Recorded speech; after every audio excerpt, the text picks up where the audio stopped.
Good morning, students. How are you? You are welcome to CR International Online Classes. आज का आपका history 12th arts के अंदर जो टॉपिक है लेसन नंबर 2 से बिलोंग करता है। तो इसके जो आपका टॉपिक हमने लिख रखा है चेंजिंग कंट्री साइड, ये आपका लेसन नंबर 2 से बिलोंग करता है। इसमें ये आपका असाइनमेंट नंबर 1 है और ये 20 अप्रैल 21 के लिए है। इसमें हम कौन कौन से टॉपिक पे डिस्कस करेंगे वो आपके सामने है। सबसे जो मेन पहला टॉपिक रहेगा Sudarshan lake in Gujarat. Sudarshan lake क्या है कि सुदर्शन लेक एक कृत्रिम झील का नाम है जो कि गुजरात में पाई जाती है। ये कृत्रिम झील कैसे हैं, हम इसको कृत्रिम क्यों कहते हैं, क्योंकि इसको राजाओं के द्वारा बनवाया गया, फिर इसका पुनर्निर्माण हुआ जिसको जीर्णोद्धार कहा जाता है।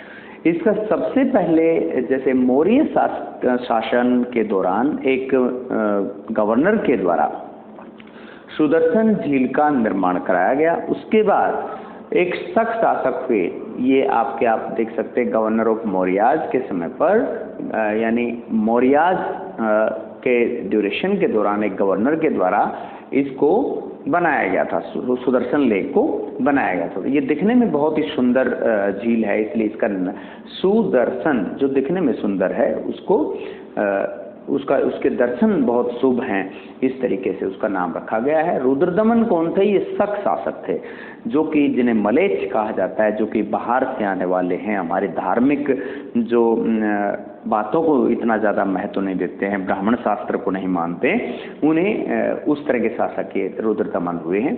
तो रुद्रदमन ने इस जो झील है उसकी मिट्टी को छटवाया था और अपने खजाने से पैसा लगाया था। इसमें किसी से कोई टैक्स नहीं लिया, बिल्कुल फ्री ऑफ कॉस्ट इसने किया। गुप्ता डायनेस्टी, फिर इसके बाद में एक बार और इसकी छटाई का काम हुआ जिसको जीर्णोद्धार बोल सकते हैं। उस दौरान गुप्त शासनकाल के दौरान इस सुदर्शन झील की जीर्णोद्धार एक बार फिर किया गया। इसके बाद नेक्स्ट टॉपिक है पॉपुलर परसेप्शन ऑफ किंग्स। लोगों की पहले राजाओं के प्रति छवि बहुत अच्छी होती थी, अक्सर उनको जन कल्याणकारी नीतियों के अकॉर्डिंग उन्हें माना जाता था। लेकिन जैसे जैसे राजाओं का लोभ और लालच बढ़ता चला गया, उन्होंने लोगों पर करारोपण करना शुरू कर दिया, ज़्यादा टैक्स लेना शुरू कर दिया और उनके टैक्स कलेक्ट करने का जो तरीका होता था वो भी एक निर्दयी तरीका था। इसमें हम देख रहे हैं कि जो पॉपुलर परसेप्शन ऑफ किंग है, जो कि आम जनता में उनकी छवि है, वो बदल रही है। जैसे ही लोग टैक्स कलेक्ट करने के लिए जाते हैं तो लोग उनको दुखड़ा सुनाते हैं, अधिकारियों के सामने अपना दुख प्रकट करते हैं, लेकिन अधिकारियों को कोई संवेदना नहीं है। इसी तरह से शासक के सामने अपना दुख प्रकट करते हैं तो शासक भी उनके प्रति कोई हमदर्दी नहीं दिखाते हैं। तो गांव के जो लोग हैं, देहात के लोग हैं, वो अपना टैक्स से बचाने के लिए या इस तरह के गलत बिहेव से अपने आप को बचाने के लिए जंगलों की तरफ भाग खड़े होते हैं और ये उनका एक उन्हें आसान तरीका लगता है कि वो जंगल में चले जाए तो उनको कम से कम टैक्स नहीं देना पड़ेगा। इसके बाद है next strategies for increasing production. उत्पादन बढ़ाने के नए नए तरीकों पर राजाओं के द्वारा भी, प्रशासन के द्वारा भी बहुत ही ज़्यादा इस पर जोर डाला गया। वो कैसे जोर डाला गया इसमें कि जैसे लोहे के फाल पहले इस्तेमाल नहीं होते थे, बाद में लोहे के फाल इस्तेमाल किए गए। उससे पहले लकड़ी के हल इस्तेमाल करते थे, कुदाल या कस्सी से खेती होती थी, जो कि पर्वतीय और ऊंचे ढलानों पर खेती करते थे। तो वहाँ अब तक भी कुदाल से ही खेती होती थी, लेकिन इस दौरान मैदानी इलाके के अंदर जो है चेंजमेंट आया और खेती की उपज बढ़ाने के तरीकों के अंदर सबसे पहला तरीका इस्तेमाल किया गया लोहे के फाल वाले हल, जिससे खेती को कुरेदना आसान हुआ और उपज बढ़ती चली गई। जितनी उपज बढ़ी उतना टैक्स लोगों से ज़्यादा कलेक्ट हो पाया और राजाओं के खजाने भर गए। Importance of boundaries according to Manusmriti. Manusmriti हमारा एक पहला विधि ग्रंथ है, सबसे पहला, जिसमें हमें कानूनों के विषय में जानकारी मिलती है। तो ये विधि ग्रंथ हमें गाइडेंस करता है किसी भी तरह की विधियों को बनाने में, कानूनों को बनाने में।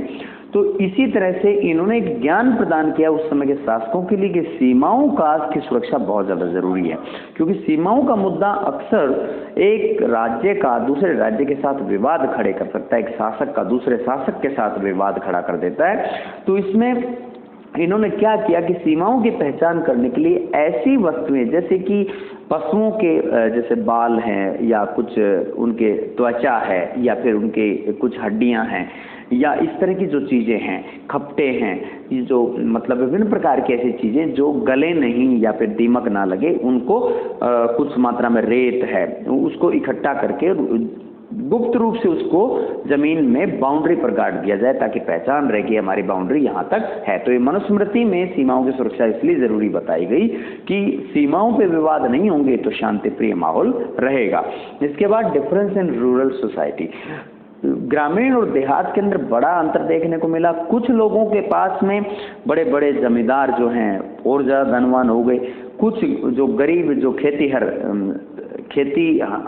जो एक तरह से छोटे छोटे किसान थे वो मतलब अपना गुजारा करना उनके लिए मुश्किल हो रहा था। वहाँ पर भी कुछ ऐसे भी किसान थे जिनके पास जो भूमिहीन किसान थे, तो इनकी जो कैटेगरी है उनके अंदर बड़ा अंतर आता चला गया। लोगों की आर्थिक स्थिति में बड़ा अंतर आया और आपस में जो है सामाजिक असमानता सामने आने लगी।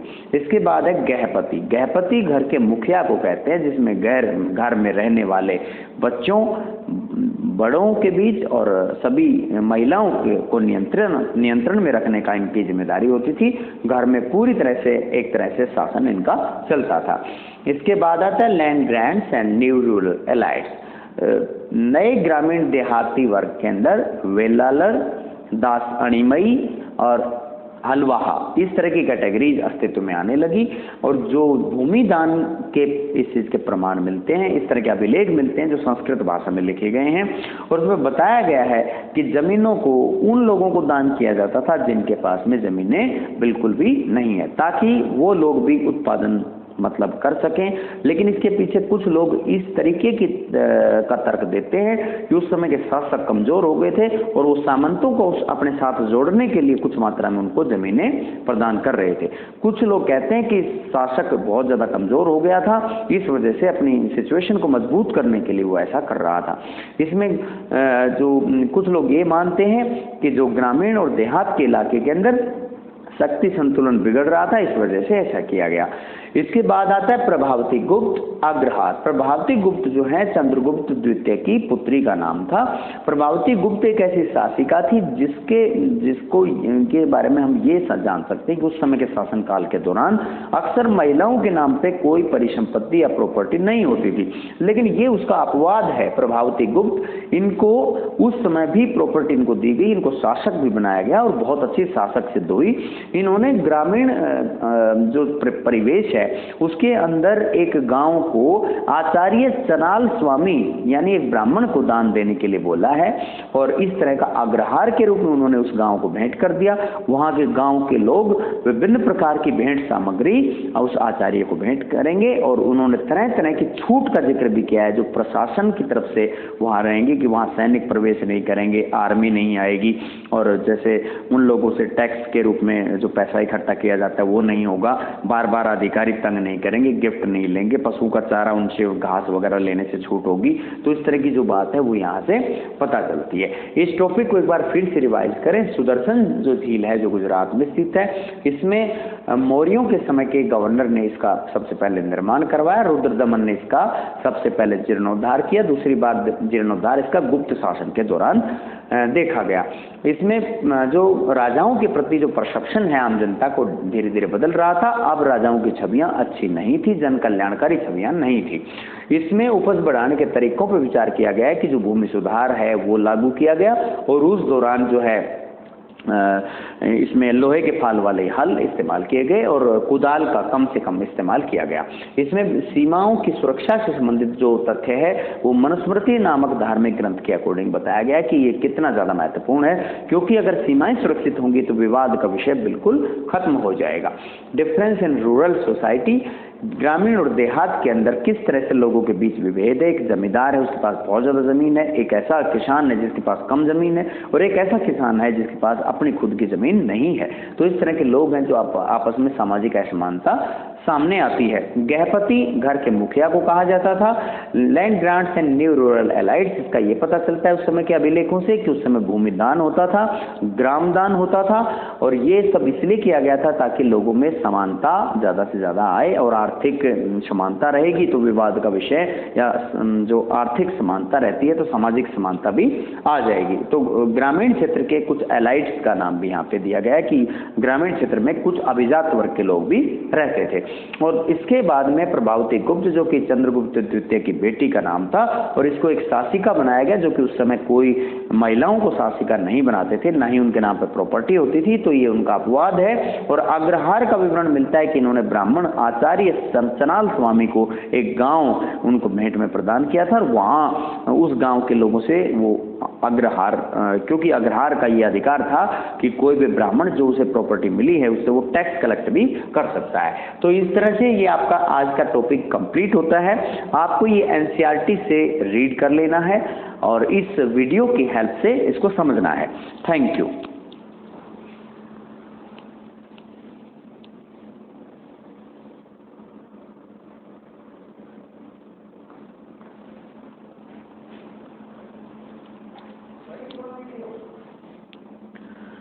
इसमें एक बार आप इस टॉपिक के अंदर किस तरीके से एनसीईआरटी के बारे में समझेंगे। जैसे सुदर्शन लेक एक झील है, ये कृत्रिम झील है, मनुष्यों ने इसे बनाया है, ये नेचर ने इसे नहीं बनाया था, इसलिए इसको कृत्रिम झील बोला जाता है। गुजरात में स्थित है, आज के समय में भी मौजूद है। मौर्यों के समय पर इसकी खुदाई का काम मतलब इसको निर्माण कार्य हुआ।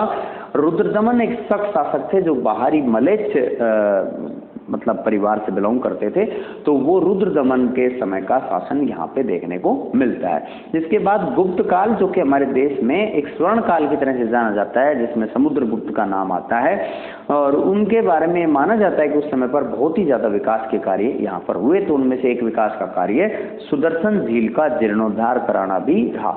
जीर्णोद्धार का मीनिंग ये होता है कि जो मिट्टी की छटाई की गई, उसकी पाल वगैरह बंधवाई गई, और बाढ़ जब आ जाती है, जैसे गवर्नर के द्वारा इस झील का निर्माण करने के बाद उसकी पाल टूट गई थी, तो पाल टूटने के बाद रुद्रदमन नामक शासक ने उसका पाल बंधवाने का काम किया था। इसके बाद राजाओं के प्रशिक्षण के अंदर ये बात आप जोड़ सकते हैं कि राजा लोगों की छवि हमेशा एक जैसी नहीं थी। कभी उनकी छवि को बहुत ही मतलब नेगेटिव भी माना जाता था, कभी उनको पॉजिटिव भी मानते थे। जैसे कुछ शासकों की छवियां बहुत ही अच्छी मानी जाती हैं, लेकिन कुछ शासकों की छवियां इतनी अच्छी नहीं मानते हैं। जैसे उनके बारे में ये बताया जाता है कि जब जो कोई शासक कल्याणकारी कार्य कर रहा है तब तक वो शासक बहुत अच्छा है, लेकिन जब उसकी कठोर नीतियां आम जनता पे लागू होती हैं तो लोग उससे परेशान हो उठते हैं, उनकी शिकायतें करते हैं, उनके बारे में दुख पूर्वक विवरण और घटनाएं प्रस्तुत करते हैं। इसमें जो प्रोडक्शन बढ़ाने के टेक्निक्स हैं उनके अंदर हम जैसे सिंचाई की प्रॉपर सिंचाई व्यवस्था करना, नहरों का निर्माण करना, कुओं का प्रबंध करना, और इसके अलावा लोहे के फाल वाले हल का इस्तेमाल करना, पशुओं की बेहतर जुताई का तरीका है, बंजर जमीन को जोतने लायक बनाना है। तो इस तरह से यहाँ पे पता चलता है। जलोढ़ मैदानों के अंदर ज्यादा से ज्यादा खेती करने से संबंधित विचार यहाँ पे रखे जाएंगे। इसमें बाउंड्री की सीमाओं की सुरक्षा की बात आती है। जैसे कि आज के जमाने के हिसाब से आप समझ सकते हो कि किसी भी देश की सीमा की सुरक्षा अगर हो रही है तो वो ही देश सुरक्षित है। अगर सीमाएं असुरक्षित हैं तो कुछ भी सुरक्षित नहीं है, क्योंकि देश के अंदर पाया जाने वाला संसाधन या पाए जाने वाले लोग, उनकी प्रॉपर्टी, उनका जनजीवन, उनकी कल्चर, उनकी वेशभूषा, उनका खान पान, उनका रहन सहन, वो तब तक सुरक्षित है जब तक वो बाहरी लोगों के प्रभाव में नहीं है। जिस दिन बाहरी लोगों का प्रभाव वहां देखने को मिला तो वो डेफिनेटली उनकी कल्चर ध्वस्त हो जाएगी, उनकी अर्थव्यवस्था ध्वस्त हो जाएगी, और उस देश का दबदबा साबित होगा जिसकी सीमाएं ज्यादा सुरक्षित हैं, जिसकी सेना ज्यादा मजबूत है। इसके बाद आता है डिफरेंस इन रूरल सोसाइटी। ग्रामीण और देहात के क्षेत्र के बारे में यहाँ पर जो अंतर मिलता है लोगों की जीवन शैली में, उसके बारे में विवरण बताया गया। और गृहपति जो है इसको घर के मुखिया को कहा जाता है, जिस पर वह अपने बच्चों पर, महिलाओं पर, परिवार के सभी सदस्यों पर उसका नियंत्रण रहता है। लैंड ग्रांट्स के विषय में बताया गया कि उस समय भूमि दान किया जाता था। कुछ लोग ये मानते हैं कि सामंत कमजोर हो गए थे, कुछ लोग ये मानते हैं कि राजा भी कमजोर होने लगे थे, और लोग अपने सपोर्ट को जोड़ने के लिए अपनी जमीनों को बांट रहे थे ताकि लोग उनको सपोर्ट करेंगे, वो मजबूत हालत में हो पाएंगे।